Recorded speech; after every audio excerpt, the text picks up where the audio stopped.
İran tərəfindən Azərbaycana qarşı dron hücumu olandan sonra İlham Əliyev İrana qarşı sərt çıxış edir. Azərbaycana qarşı törədilmiş təcavüzlə barışmayacağıq.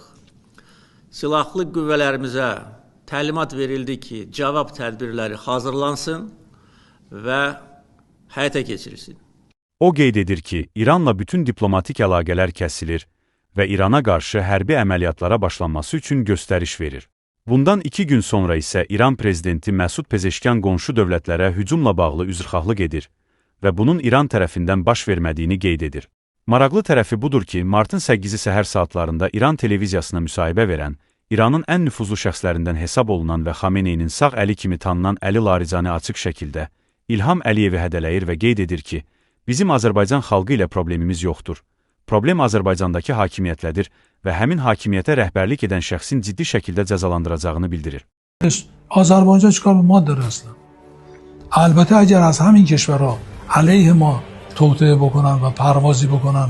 Lakin bu çıxışla bağlı Azərbaycan televiziyaları susqunluq nümayiş etdirir. Əliyev özü də heç bir reaksiya vermir. Hər zaman görmüşük ki, İrandan hansısa təhdid olanda Əliyevin kanalları həmin şəxsi alçaldır, təhqir edir.